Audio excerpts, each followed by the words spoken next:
वेळ होती उन्हाळ्याच्या शेवटच्या महिन्याची. कुरुडवाडी हे गाव जणू रखरखत्या उन्हात हरवलं होतं. जमिनीचा रंग तपकिरीतून राखाडी झाला होता. धरणाची, कॅनॉलची खोटी आश्वासनं, कर्जमाफीचे जाळे हे सगळं गाव अनुभवत होतं. माणसांनी विश्वास विकायला सुरुवात केली होती. मात्र काही लोकांनी अजूनही माती हातात घट्ट पकडून ठेवलेली होती.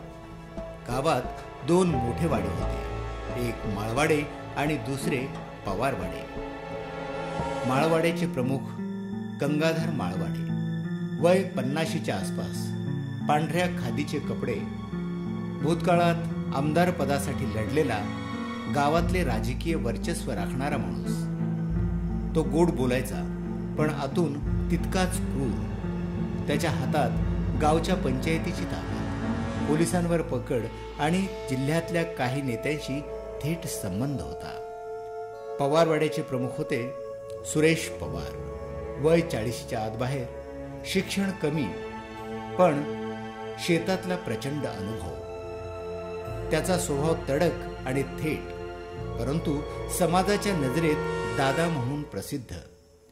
गरिबांना मदत करणारा, पण त्याचवेळी हत्यारही वापरणारा. या 2 वाड्यांमधला संघर्ष गावाच्या मुळात खोलवर शिरलेला होता. जात, जमीन, पाणी, राजकारण या सगळ्यांचा गोफ इतका घट्ट विणला होता की कोण कुणाचा शत्रू आणि कोण कुणाचा मित्र हे गावकऱ्यांनाही कळेनासं झालं होतं. गावातल्या एका जुन्या विहिरीजवळ एक माणूस बसायचा, रामदास मोहिते, वय साधारण 35 वर्ष. तो नेहमी हातात एक जुनी डायरी घेऊन बसायचा. रामदास आधी पवारवाड्याच्या बाजूने होता, पण कालांतराने तो माळवाड्याच्या बाजूने वळला. लोक म्हणायचे, रामदास काव्य लिहितोय, पण खरं तर त्याच्या डायरीमध्ये गावातली सगळी काळी गुप्त रहस्य, जमीन वाटपाचे घोटाळे, बनावट कागदपत्र, खोट्या गुन्ह्यांची नोंद हे सगळं लिहिलं होतं. रामदास खूप वेळा गावातल्या चर्चांमध्ये, सभा मंडळांमध्ये बोलायचा की एक दिवस ही डायरी उघडी होईल आणि मग कोणीच शिल्लक राहणार नाही. त्याचे शब्द गावकऱ्यांना धमकीसारखे वाटायचे. त्या काळात सरकारनं एक नवीन सिंचन प्रकल्प जाहीर केला होता, पेरू नंदन योजना. त्या प्रकल्पासाठी मोठ्या प्रमाणावर जमीन अधिग्रहित केली जाणार होती. गंगाधर माळवाडे याने आपल्या पुढारीपणाचा फायदा घेत बऱ्याच छोट्या शेतकऱ्यांची जमीन चुकीच्या पद्धतीने खरेदी केली.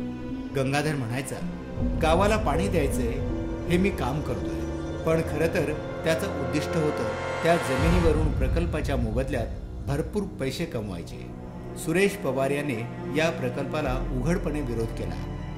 त्याच्या मते ही जमीन गावकऱ्यांची आई आहे आणि आई विकली जात नाही.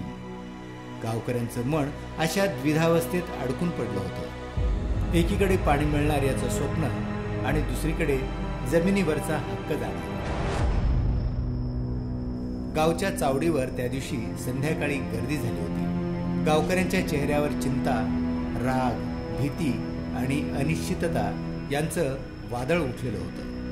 गंगाधर माळवाडीने नेहमीप्रमाणे सफेद सदरा, पांढरी टोपी, गळ्यात सोन्याची चैन आणि जाड काजळ घातलेले डोळे. तो सभेच्या मध्यभागी खुर्चीत बसला होता. त्याच्या शेजारी सुरेश पवार, चेहऱ्यावर थकवा, डोळ्यात अंगार आणि हाताची मूठ घट्ट बंद. गंगाधर उभा राहून म्हणाला, गावकऱ्यांनो, पाणी हवंय ना, मग जमीन द्या.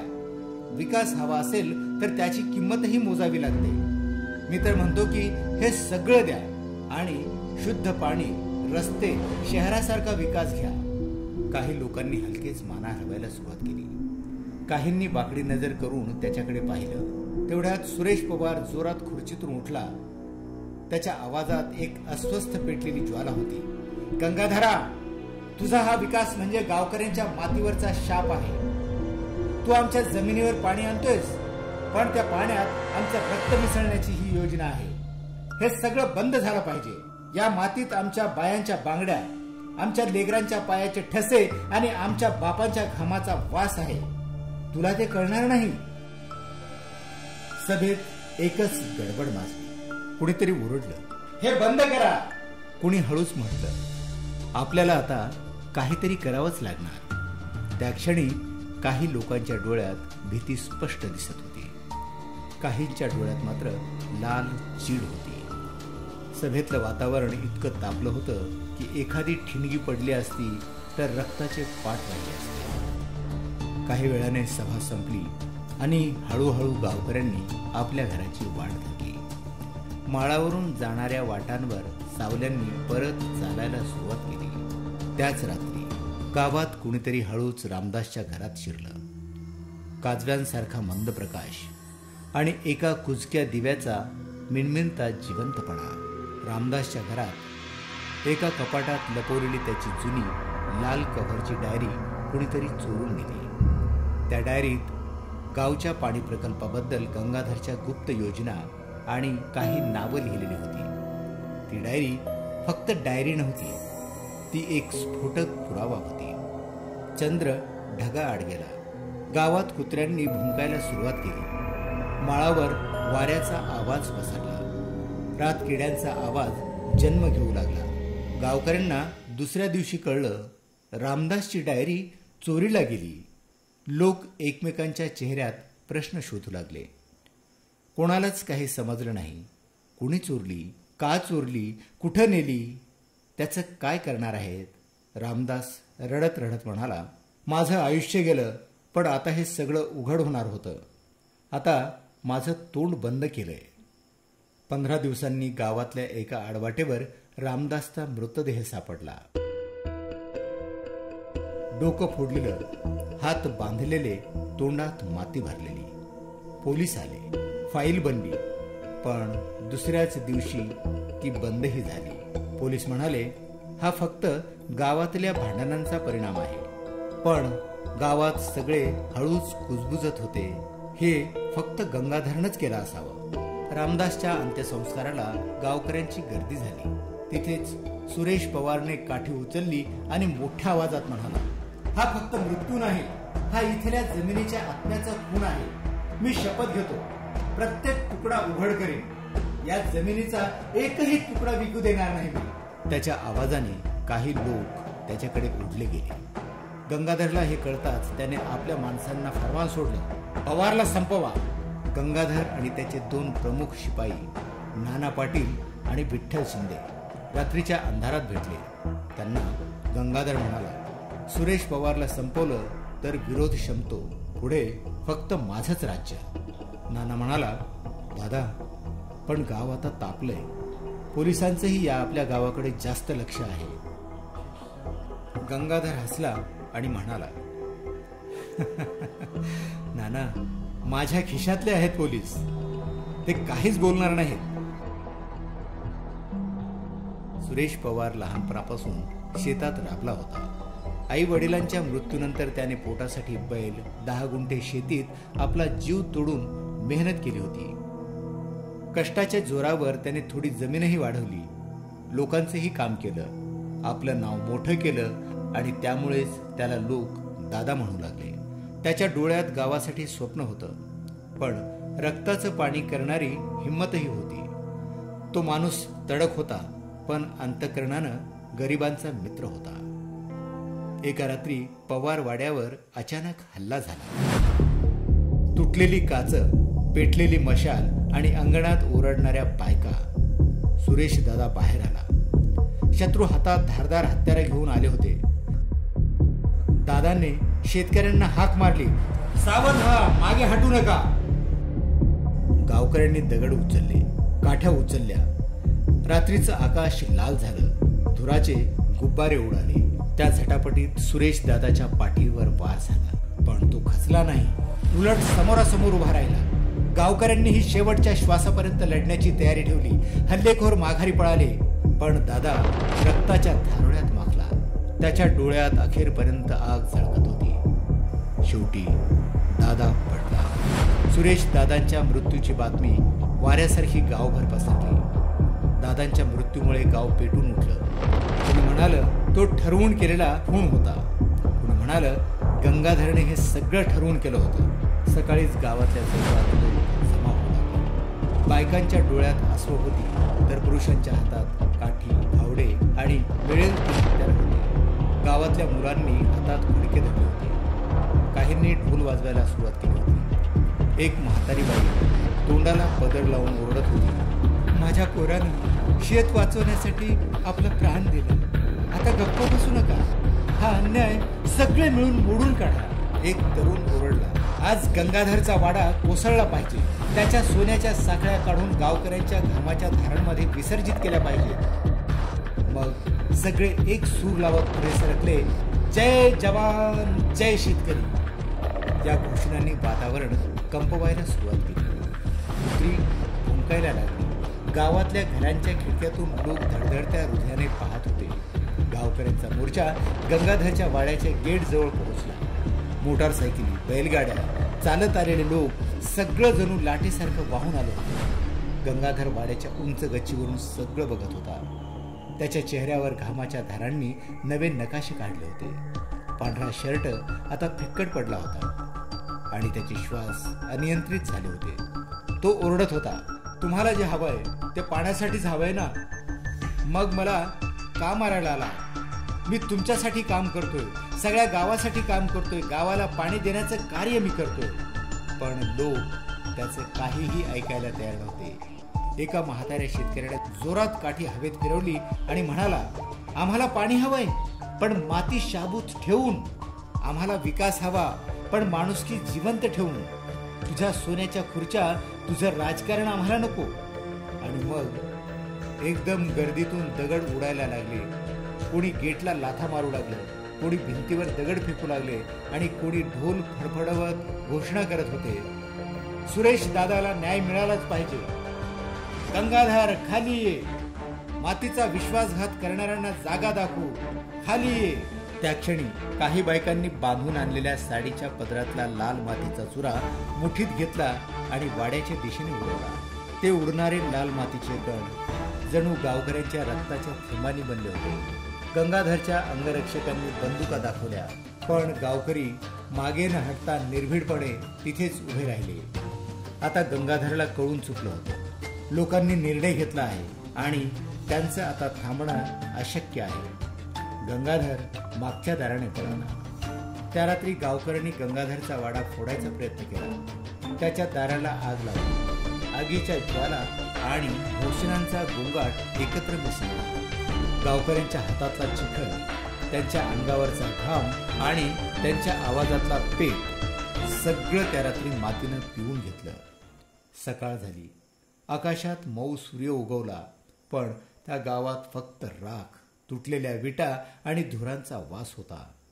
गावकऱ्यांच्या डोळ्यात मात्र आशेचा एक छोटासा कडा चमकत होता.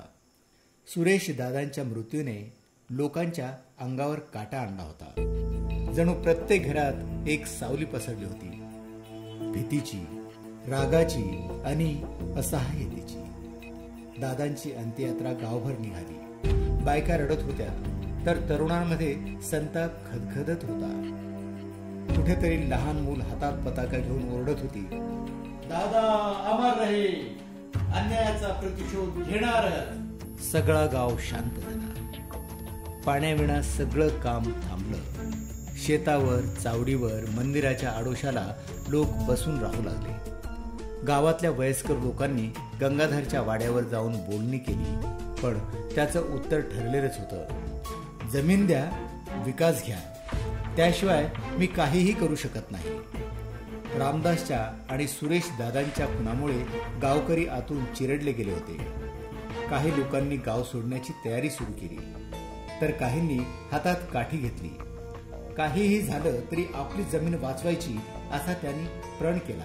त्या दिवशी चावडीवर लोक बसून होते. एक माणूस मधून अचानक उमटला, हे बघा, गंगाधर आपल्याला मूर्ख बनवतो आहे, गावात पाणी आणायचं नाटक करतो आहे, पण यामागे आपल्या जमिनी लुटण्याचा त्याचा विचार आहे. काहींनी माना हलवल्या, काहींनी शंका व्यक्त केली. नुसतं बोलणं होत होतं. लोकांचा संयम सुटत चालला होता. त्याच वेळी गावात एक तरुण, अनिल नाईक, वय 32 वर्ष, काळा सावळा, गावातील शिक्षक, नेहमी निळ्या शर्टात फिरणारा. त्याला चुकून रामदासची डायरी गावाच्या जुन्या मंदिरात सापडली. अनिलने डायरी वाचली आणि त्याला गंगाधरने केलेल्या घोटाळ्यांचं, पोलिसांच्या भ्रष्टाचाराचं आणि गावातल्या खटाटोपाचे सर्व पुरावे सापडले. अनिलच्या घरात त्या दिवशी रात्री दिवा मंद झुळझुळत होता. टेबलावर रामदासची फाटकी डायरी उघडी पडली होती. त्याच्या पानांवर मातीतल्या बोटांच्या खुणा, शेतकऱ्यांच्या आशा आणि गंगाधरच्या काळ्या कारवायांची राख रेखाटलेली होती. अनिलच्या डोळ्यात झोप नव्हती. अनिलची आई मागे ओसरीवर हळू आवाजात रामरक्षा म्हणत बसली होती. त्या शब्दांचा अर्थ तिच्याही लक्षात येईना, पण तिला वाटायचं देवाचं नाव घेतलं की मूल वाचेल. अनिलने हातातली डायरी घट्ट पकडली. तो स्वतःला म्हणाला, हेच शेवटचं शस्त्र आहे. हाच गावकऱ्यांचा खरा आवाज आहे. अचानक कुत्र्यांनी घराच्या बाहेर भुंकायला सुरुवात केली. वाऱ्याची झोक आल्यासारखी दरवाजाची फडफड सुरू झाली. अनिल चटकन उठून खिडकीतून बाहेर पाहू लागला. गावातल्या गंगाधरच्या तरुणांनी मागच्या बोळातून हालचाली करायला सुरुवात केली होती. त्यांना माहीत होतं अनिल ही डायरी घेऊन बाहेर पडणार आहे.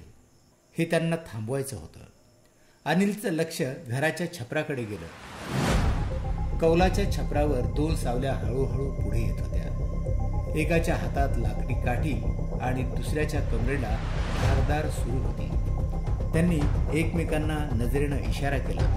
तो बाहेर पडायच्या आतच सगळं आटोपूया. अनिल सावध होता. त्याने दरवाजाच्या आड छोटा लोखंडी गज लावून ठेवला होता. अनिलने आपल्या जुन्या पिशवीत डायरी ठेवली. त्याने आईकडे पाहिलं. पुन्हा एकदा दरवाजाकडे नजर टाकली. बाहेरचा काळोख आता अधिक जाड झाला, पण अनिलच्या मनात उजेड वाढत चालला होता. तो स्वतःला पुन्हा म्हणाला, गावाला आता वाचवायचं आणि हेच माझं अंतिम ध्येय, अंतिम धाडस. तो कसा तरी जीव एकवटून घराच्या बाहेर गेला. अनिल डायरी घेऊन जिल्हा अधिकाऱ्यांकडे जायच्या तयारीत होता, पण वाटेत त्याच्यावर हल्ला झाला. त्याला जबर मारहाण झाली. डायरी हिसकावून नेण्यात आली. अनिलला गावकऱ्यांनी वाचवलं, पण त्याचा जीव धोक्यात होता. गावात तणावाचा वास पसरला होता. अनिल नाईक जिवंत असला तरी खूप अशक्त झाला होता. त्याच्या शरीरावर ओरखडे, जखमा आणि चेहऱ्यावर हताशपणा, पण पेटलेली नजर. अनिलचं शिक्षण BEd झालेलं. त्याच्या बापाचा एका पावसाळ्यात वीज पडून मृत्यू झाला होता. आईने शेतात कष्ट करून त्याला शिकवलं होतं. आई आजारी, बहीण लग्नाच्या वयात, घरात पैसे नाहीत. अनिलने शाळेत शिक्षकाची छोटी नोकरी धरली होती. त्याला गावकऱ्यांनी नेहमीच आदरानं पाहिलं होतं. तो लहानपणापासूनच सरळ, प्रामाणिक आणि थोडा तडक मिजाजाचा होता. डायरी सापडल्यापासून तो गावचा उधळलेला वाघ झाला होता. पण ती डायरी आता त्याच्याजवळ नव्हती. गंगाधर माळवाडे आपल्या वाड्यात बैठक घेत होता. नाना पाटील आणि विठ्ठल शिंदे समोर बसलेले. गंगाधर चहा पीत पीत म्हणाला, सुरेश संपला. आता गावकऱ्यांना पूर्णपणे गारद करायचंय. त्या अनिलला पण शांत करायला हवं. नाना थरथर कापत म्हणाला, दादा, पण लोक आता भडकले. पोलिसही काही प्रश्न विचारू लागले. गंगाधर हसला. माझ्या खिशातले आहेत रे पोलीस, ते काहीच बोलणार नाही. आपण आता बाहेरून लोक आणू, काही गुंड, काही बाहेरच्या जिल्ह्यातले हल्लेखोरांना. अनिलचा आवाज कायमचा बंद झाला की सगळं शांत होईल. अनिल जवळची डायरी आता गायब झाली होती. एक दिवस त्याच्या लक्षात आलं की काही पानांच्या त्याने आधीच फोटो काढून ठेवल्या होत्या आणि काही पानं फाडूनही घेतली होती. गावाच्या मंदिरातल्या मागच्या खोलीत त्याने ती लपवली होती. तो तिथे गेला आणि पुन्हा सर्व पुरावे उचलले. अनिलनं गावकऱ्यांना जमा केलं. एका शेतमळ्यात सभा बोलवली. तिथे 40-50 लोक जमली. अनिल म्हणाला, हे पहा, ही सगळी कागदपत्र गंगाधरच्या घोटाळ्याची आहेत. तो केवळ जमिनी विकत घेत नाहीये, तो आपल्याला गुलाम बनवतोय. एवढं ऐकून काही बायका रडायला लागल्या. काही म्हातारे डोळे पुसत होते. अनिल पुढे म्हणाला, जर आपण आत्ता उठलो नाही तर आपल्या पुढच्या पिढ्या गुलामीत जगतील. आपल्याला गावाचा आत्मा वाचवायला हवा. तिथल्या एका तरुणानं उठून घोषणा दिली, जय जवान जय शेतकरी. आणखी काही जण ओरडले, अन्यायाला नाही म्हणून गंगाधरचा विरोध करू. त्या रात्री गंगाधरने बाहेरून आणलेल्या काही माणसांना गावात आणला. ते शस्त्र घेऊन आले होते, तलवारी, बुट्ट्या आणि बंदुका. गावातल्या जुन्या वाड्याजवळ त्यांनी तळ ठोकला. गंगाधरनं नाना आणि विठ्ठलला आदेश दिला, पहाटेपर्यंत अनिलला संपवा, कोणालाही जिवंत ठेवायचं नाही. अनिलला माहिती मिळाली की त्याच्यावर हल्ला होणार आहे. तो काही तरुणांना घेऊन भैरवनाथ मंदिराजवळ जाऊन उभा राहिला. तिथं गावकऱ्यांनी पाण्याच्या हंड्या, काठ्या, दगड जसं जमेल तसं शस्त्र उचललं. पहाटेचे 3 वाजले. गावात जोराचा वारा सुटलेला. आकाशात वीज चमकली. हल्लेखोरांनी मंदिर गाठला. एक जण ओरडला, मारा रे याला, संपवा याला. आपल्या जमिनीचा, आपल्या माणसांचा, आपल्या अस्तित्वाचा लढा आहे हा, मागे हटायचं नाही. गावकऱ्यांनी घेर घातला. हल्लेखोर आणि गावकऱ्यांमध्ये तुफान झटापट सुरू झाली. रक्ताचे थेंब, ओरडणाऱ्या बायका, खचणारे पुरुष आणि अंधारात वाऱ्याशी भिडणारे आवाज. अनिलवर वार झाला, पण त्याने एका हल्लेखोराचा हात पकडून त्याला खाली फेकलं. तिथूनच एका म्हाताऱ्या शेतकऱ्यानं त्याला काठी दिली. अनिल पुन्हा उभा राहिला. त्याचं रक्त पाटासारखं वाहत होतं. तुम्ही शेतकऱ्यांना गप्प करू शकत नाही, हे रक्त आमच्या जमिनीचं आहे. गावकऱ्यांच्या मनात नवी आग पेटली. तुफान पलटवार झाला. हल्लेखोर मागे हटले. लढाई संपत आली आणि आभाळातून पाऊस कोसळायला सुरुवात झाली. लोक म्हणू लागले, दादा परत आला, पावसाच्या रूपात. सुरेश दादा परत आला. मातीचा सुगंध, रडणाऱ्या बायकांचे हुंदके आणि भिजणारी माती. या दृश्यात जणू गावाला नवं बळ मिळालं. या झटापटीत गंगाधरला बातमी मिळाली की त्याचे हल्लेखोर पळाले. तो वाड्यात एकटाच बसलेला होता, हातात चहा आणि नजर थंड. तेवढ्यात गावकऱ्यांचा एक गट त्याच्या वाड्यावर पोहोचला. अनिल पुढे होता. गंगाधरच्या समोर अनिल उभा राहिला. अनिलने डायरीची फाडलेली पानं त्याच्या तोंडावर घेतली आणि म्हणाला, हे बघ, हा आहे तुझा खरा चेहरा, हे आहे तुझं खरं रूप. गंगाधर काही बोलायच्या आधीच गावकऱ्यांनी त्याच्यावर दगडफेक सुरू केली. तो पळायचा प्रयत्न करत असताना त्याचा पाय घसरला आणि मागच्या विहिरीत पडला. गावकऱ्यांनी आरडाओरड केली, पण कुणीही मदतीला गेलं नाही. त्याला वरही कुणी काढलं नाही. गंगाधर त्या विहिरीतच श्वास घेता घेता संपला. दुसऱ्या दिवशी गावात पहाटेचा सूर्य उगवला. गावकऱ्यांनी भैरवनाथाच्या मंदिरात नारळ फोडला. अनिल आणि काही तरुणांनी गावातल्या शेतकऱ्यांना त्यांच्या शेतीची कागदपत्र परत दिली. बायका विहिरीवर पाणी भरताना हसत होत्या. पोरं मळ्यात उड्या मारत होती. अनिल आपल्या आईसमोर बसून म्हणाला, आई, शेवटी या मातीचं रक्षण केलं. आईच्या डोळ्यात पाणी आलं. अनिलच्या डोक्यावरून हात फिरवत म्हणाली, तू माझा नवा सुरेश झालास. गावकऱ्यांच्या मनात एक नवा अंकुर फुटला. माती, पाणी आणि माणुसकी याचं खरं मूल्य कळालं. गावात नवा नेता जन्माला आला होता. तो म्हणजे अनिल. तो राजकारणात नाही, पण लोकांच्या मनात नेता झाला होता. पावसाच्या गंधात, मातीच्या ओलाव्यात आणि नव्या हिरवाळ धरणीत गावाला नवा श्वास मिळाला होता. भैरवनाथ मंदिराच्या पुढच्या मळ्यातून पुन्हा एकदा आरतीचा आवाज घुमत होता. पावसाने जणू मातीला नवं जीवन दिलं होतं. शेतात तरुण हातांना काम आणि मनात एक अनोखी उमेद. अनिल आता गावातला नवा चेहरा बनला होता. लोक त्याला आदरानं अनिल भाऊ म्हणू लागले. काही जण त्याला पुढच्या पंचायत निवडणुकीसाठी उभं राहण्याचा आग्रह करत होते. पण अनिलच्या मनात अजूनही गंगाधरचा चेहरा विहिरीत पडताना दिसत होता. कधी कधी तो रात्री उठून घामाघूम होत असे. आई त्याला म्हणायची, बाळा, सगळं विसरून नव्याने जगायचं असतं. गंगाधर संपला असला तरी त्याचे 2 मित्र विठ्ठल शिंदे आणि नाना पाटील अजून जिवंत होते. दोघेही आता गावात मोकं राहून वावरत होते. दिवसा शेती आणि रात्री कट रचणे असं त्यांचं चाललं होतं. विठ्ठल शेतकऱ्यांना सांगायचा, हा अनिल फार मोठा झाला, आता त्याला पुढं नेता म्हणून मांडलं तर पुन्हा त्याचे गुलाम व्हाल. नाना दुसरीकडे जाऊन लोकांना भडकवायचा, हे बघा, ज्या लोकांनी गंगाधरला मारलं त्यांना त्याची शिक्षा मिळालीच पाहिजे. गावातील लोक पुन्हा एकदा 2 गटात वाटले गेले. काही अनिलवर प्रेम करणारे आणि काही विठ्ठल आणि नानांच्या वळणावर चालणारे. गावात पंचायतीची निवडणूक जाहीर झाली. अनिलला सरपंच करण्याची मागणी होत होती, पण अनिल म्हणाला, मी नेहमी लोकांचा माणूस राहील. राजकारणात मला स्वार्थ दिसतो.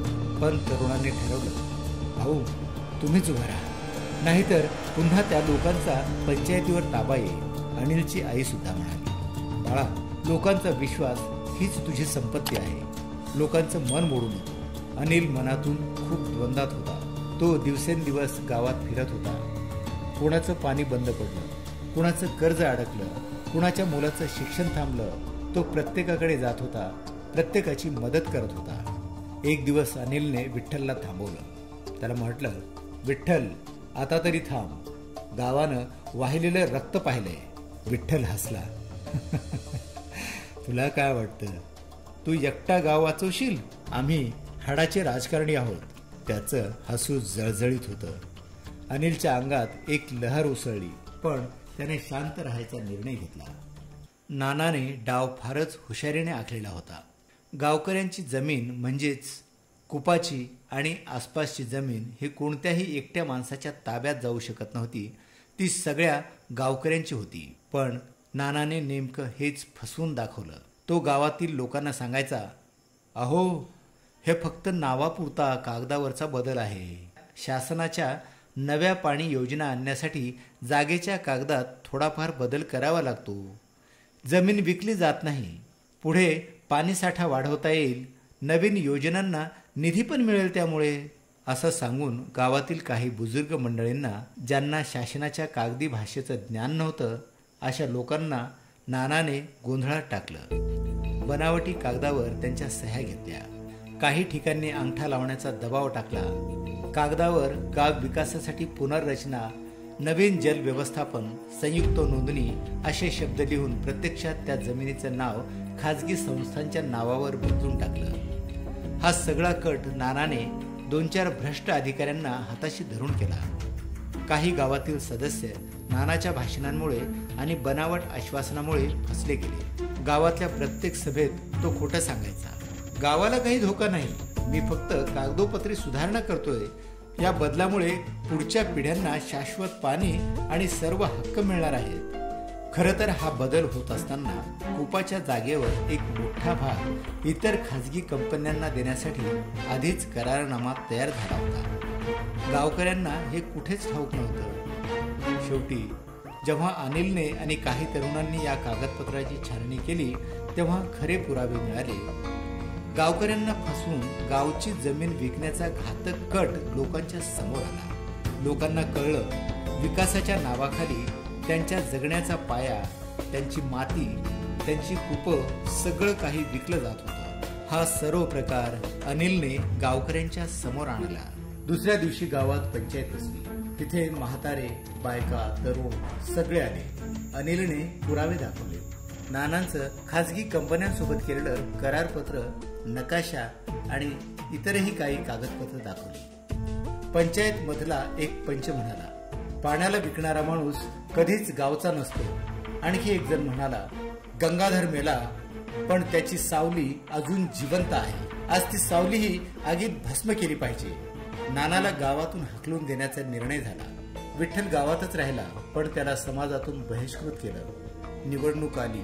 अनिलनं निवडणुकीला उभा टाकण्यासाठी नकार दिला होता, तरी लोकांनी त्याला सरपंच म्हणून निवडलं.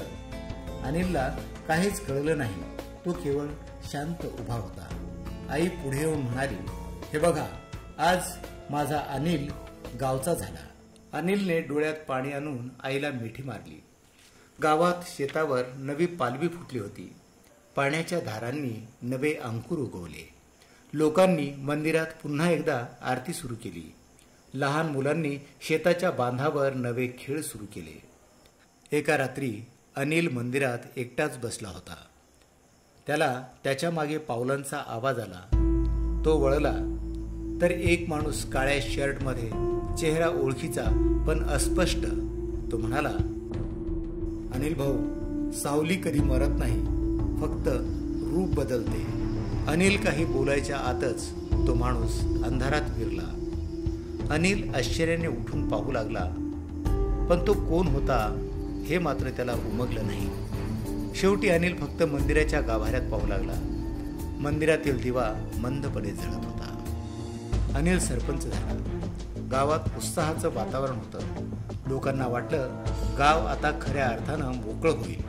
पण खरा बदल कठीण असतो. जुन्या वादाच्या मुळांमध्ये विष खोलवर गेलेलं असतं. 10 वर्षांनी 2010च्या आसपास गावात बदल दिसू लागले. शेतात नवीन तंत्रज्ञान, पाणी साठवण्याची योजना, मुलांची शाळा. अनिल स्वतः गावासाठी रात्रंदिवस झिजला, पण काही जुन्या जखमा अजून ताज्या होत्या. विठ्ठलने गावात पुन्हा हळूहळू आपलं जाळं विणायला सुरुवात केली होती. तो आता थेट राजकीय पक्षांच्या पाठबळावर चालला होता.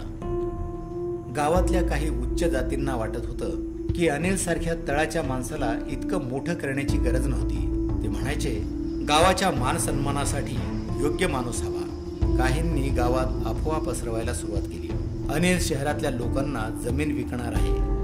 तो स्वतःसाठी पैसा गोळा करतो आहे. शाळेच्या जागेत रिसॉर्ट उभारणार आहे, अशी कुजबूज सुरू झाली. अनिलला हे सगळं कळत होतं, पण तो शांत राहिला. त्याची आई म्हणाली, बाळा, तुला पुन्हा गावासाठी झगडावं लागणार आहे. ती वेळ जवळ येत चालली आहे. विठ्ठलने शहरातील 2 बिल्डरांना बोलवलं. गावाजवळ मोठा दूध प्रक्रिया प्रकल्प आणि गूळ कारखाना उभा करायचा प्रस्ताव दिला. त्यात शेतकऱ्यांना मोठा फायदा असेल अशी मोठी जाहिरातही केली. लोकांना आशा वाटली, आपल्या पिकांना चांगला भाव मिळेल, मुलांना काम मिळेल. पण या योजनेमागे एक गुप्त करार होता. गावकऱ्यांच्या जमिनी हळूहळू हडप करणे. या योजनेचा अनिलने विरोध केला. एका मोठ्या बैठकीत विठ्ठलने अनिलला विचारलं, काय रे भाऊ, या प्रकल्पाला विरोध का? गाव पुढे जाणार की नाही? अनिल म्हणाला, माझा विरोध कारखान्याला नाही, पण शेतकऱ्यांच्या हक्काचं काय? कागदांवर सगळं स्पष्ट लिहून असायला हवं.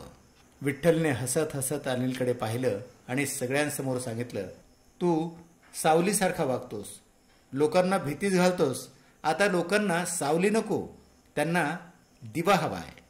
तो मोठ्या आवाजात बोलला, गावकऱ्यांनो, अनिल काही मोठा तारणहार नाही.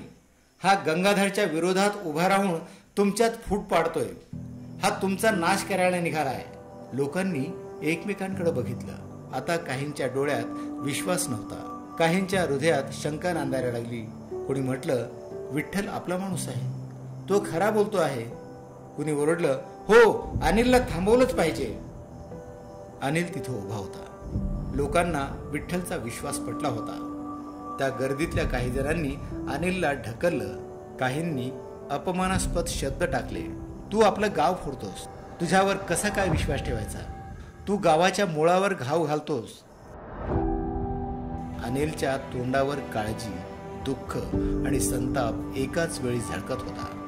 तो बोलू लागला, पण त्याचा आवाज लोकांच्या आरोळ्यात गडप झाला. सगळ्या गावांसमोर अनिलचा अपमान झाला. शेवटी तो मान खाली घालून तिथून निघून गेला. त्याच्या पाठोपाठ धुळीचा एक झोत उडत होता. यावेळी मात्र लोकांचा विठ्ठलवर विश्वास पटला होता. अनिलने पुन्हा गावातल्या प्रत्येक घरात जाऊन खरी माहिती सांगायला सुरुवात केली. काही लोकांनी त्याच्यावर दगड फेकले, काहींनी दरवाजा बंद केला, पण काही जुन्या शेतकऱ्यांनी त्याला आधार दिला. आई म्हणाली, बाळा, सावली कधीच मरत नाही, आगीतून उठते लोकांच्या हक्कासाठी. अनिलच्या मनात गंगाधर, नाना, विठ्ठल सगळ्यांची प्रतिमा नाचू लागली. तो रात्री गावात फिरत असे, एकेकाशी संवाद करत असे. एक दिवस गावात सभा झाली. विठ्ठल, बिल्डर, काही बाहेरचे नेते आणि गावकरी उपस्थित होते. अनिल पुढे आला. त्याच्याकडे कागदांची फाईल होती, ज्यात सर्व कागदपत्र, करारपत्र, बिल्डरच्या चुकीच्या कामाची माहिती, असं सर्व त्यात होतं. अनिल मोठ्या आवाजात म्हणाला, थांबा गावकऱ्यांनो, सगळं ऐकून घ्या आधी. सगळं मैदान शांत झालं. अनिल पुढे म्हणाला, हा विठ्ठल तुम्हाला सांगतोय की गावाला कारखाना देतोय, रोजगार देतोय, पण खरं काय हे बघा. त्याने फोटो दाखवले. हे फोटो आहेत त्या बांधकाम कंपनीच्या मीटिंगचे. इथे विठ्ठल आणि गंगाधरच्या लोकांनी आधीच करार करून ठेवला आहे. कारखाना आल्या आल्या जमिनी हडप केल्या जातील. आणि एवढंच नाही, ही कागदपत्र दाखवतायत की विठ्ठलने आधीच 25% दलाली म्हणून करोडो रुपये घेतले. तो फाईल उघडतो. ही आहेत बँक अकाउंट स्टेटमेंट्स. त्याच्या नावावर कंपनीने परस्पर पाठवलेले पैसे. आणि ही आहेत त्या बिल्डरकडून आलेली पत्र. त्यात स्पष्ट लिहिले, गावातील जमिनी मिळाल्यावर सगळं शांत होईल. इथं काही कारखाना, दुग्ध प्रकल्प वगैरे काहीही होणार नाही. तुम्ही म्हणता रोजगार येणार. त्यांनी आधीच बाहेरून मजूर आणायचा करार केलाय. तुमचं काहीच नाही होणार. तुम्ही तुमच्या मातीला मुकाल आणि विठ्ठल फक्त श्रीमंत होईल. गावकऱ्यात एकच हल्लकल्लोळ झाला. कुणी म्हणालं हे खोटं आहे. कुणी म्हणालं माझी जमीन बुडणार. कुणी आक्रोश केला, आम्ही काय खायचं मग. अनिल पुढे म्हणाला, हे बघा, हे पत्र बिल्डरचं आहे. गावकऱ्यांच्या सह्या बनवून फर्जी कागद तयार करून विक्रीचा प्रस्ताव पाठवण्यात आला आहे. तुम्ही ज्याच्यावर विश्वास ठेवलात त्यानेच तुमच्या घरादाराच्या पायाखालची जमीन काढली. आता सांगा, तुम्ही विश्वास कुणावर ठेवणार. गावकऱ्यांच्या डोळ्यात पाणी आलं. काहींच्या हाताच्या मुठी घट्ट झाल्या. म्हातारे शेतकरी हळूहळू उभे राहिले. ते म्हणाले, अनिल खरं बोलतोय. आपण फसवले गेलोय. विठ्ठलच्या खऱ्या चेहऱ्याचा पर्दाफाश झाला पाहिजे. आता मात्र विठ्ठल घामाघूम झाला. त्याच्या चेहऱ्यावरचं हास्य विरलं. लोकांनी हळूहळू त्याला घेरायला सुरुवात केली. तेव्हा अनिल मोठ्या आवाजात शेवटचं वाक्य बोलला, गावकऱ्यांनो, या जमिनीवर फक्त माती नाही तर आपल्या पिढ्यांचं भविष्य उभं आहे. हिचं संरक्षण करणं हीच खरी प्रगती आहे. भरोसा करा तुमच्या मातीवर, तुमच्या कष्टावर, तुमच्या नात्यांवर. आणि खोट्या माणसांना घराबाहेर, गावाबाहेर काढा. अशा प्रकारे ही सभा उधळली गेली. लोकांनी विठ्ठलच्या जाहिरातीचा बोर्ड फाडून टाकला. काही जण त्याच्यावर ओरडू लागले. कुणी धक्का दिला, कुणी बूट मारले. सगळीकडे माती वाचवा, गाव वाचवा अशा आरोळ्या उसळल्या. सगळे लोक अनिलच्या बाजूने उभे राहिले. विठ्ठल आणि बिल्डरच्या माणसांनी रागाच्या भरात तोडफोड केली. कुठे आग लावली, काही शेतं जळाली. गावात दहशत पसरवण्याचा प्रयत्न झाला. अनिलने त्याच रात्री काही तरुणांना घेऊन सगळ्या जमिनीच्या कागदांच्या फाईल्स ताब्यात घेतल्या. काही लोकांनी विठ्ठलला घेतलं. विठ्ठलला मारहाण झाली, पण अनिलने त्याला वाचवलं. अनिल म्हणाला, रक्ताने नाही, न्यायाने लढा. तीच खरी लढाई असते. गावकऱ्यांनी विठ्ठलला जाहीरपणे समाजातून हाकललं. अनिलने गावात एक मोठा ठराव मंजूर केला. गावाची जमीन कोणत्याही बाहेरील गुंतवणूकदाराला विकली जाणार नाही. प्रत्येक शेतकरी स्वतःचा राजा आहे. गावात पुन्हा नवा वारा वाहू लागला. नवीन जलसंधारण प्रकल्प, महिला बचत गट आणि मुलांच्या शिक्षणासाठी योजना सुरू झाली. शेवटी एका संध्याकाळी अनिल मंदिराच्या पायऱ्यांवर बसला. त्याची आई हळूहळू आली. तिने हात त्याच्या डोक्यावर ठेवला. आई म्हणाली, बाळा, तू सावली नाहीस, तूच खरी आगीची ज्योत आहेस. अनिल हसला आणि म्हणाला, आई, मी काहीही नाही. मी फक्त या मातीचा आवाज झालोय, जो अन्यायाविरुद्ध उभा राहिला. आकाशात एक मोठं ढगाचं वळण होतं. त्यातून सूर्य हळूहळू खाली उतरू लागला. जणू सगळ्या गावावर आशेचा कवडसा पसरला.